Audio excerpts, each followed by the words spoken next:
¿Cuál es el lado B de las sentencias de la Corte Interamericana de Derechos Humanos? La pregunta es interesante porque hace algunas entregas desarrollamos el lado B de las sentencias constitucionales y ahora nos preguntan el lado B de las sentencias convencionales, entendiendo por esto toda aquella realidad que no se muestra directamente en aquella resolución.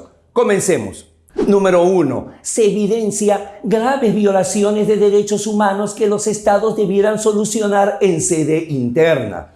Ya son 45 años de funcionamiento de la Corte Interamericana de Derechos Humanos y la realidad no cambia. Los casos que llegan a la Corte no son casos difíciles, no son casos complejos. La vulneración de los derechos humanos es una vulneración evidente, grosera. En su primera etapa de funcionamiento de la Corte en el siglo pasado, mayormente eran desapariciones forzadas por las múltiples dictaduras que habían en Latinoamérica, donde se mostraba un extravío de parte de los estados acerca del respeto al derecho a la vida y a la integridad. Más bien, en el siglo XXI, lo que se dan es vulneraciones de derechos de justicia, es decir, vulneraciones o al debido proceso o a la tutela jurisdiccional efectiva, mostrando los estados no solamente una indiferencia, sino hasta una indolencia con respecto de los justiciables. Increíblemente en tiempos donde somos estados constitucionales de derecho.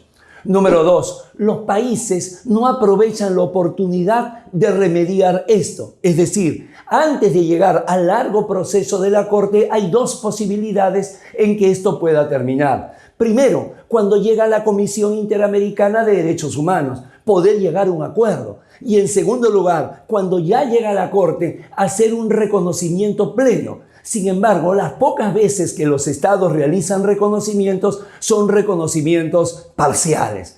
Y por último, número 3, la propia Corte Interamericana de Derechos Humanos tiene una demora superlativa para expedir sus sentencias. Es decir, estamos hablando que el propio supremo intérprete de la Convención vulnera el derecho fundamental al plazo razonable. A estas alturas, la Corte ya tiene más de 500 sentencias y una serie de estándares jurisprudenciales que, bien aplicados, podrían llevar a que la resolución sea más pronta, sea más rápida. Ahora sí, creo que ya tenemos los insumos para dar respuesta a la interrogante que nos dejan los suscriptores en el canal. ¿Cuál es el lado B de las sentencias de la Corte Interamericana de Derechos Humanos? Las sentencias convencionales nos muestran en el lado B lo siguiente. Número 1. Son violaciones gravísimas de derechos humanos que los estados debieran solucionar de manera interna. Número 2. Los estados dejan pasar la oportunidad de concluir esto cuanto antes, sea con un acuerdo con la Comisión Interamericana de Derechos Humanos o con un reconocimiento pleno ante la Corte. Y por último, número 3, la propia Corte Interamericana de Derechos Humanos tiene una demora superlativa, lo que conlleva a una vulneración al derecho al plazo razonable y a discutirse si realmente la tutela jurisdiccional que brinda es efectiva.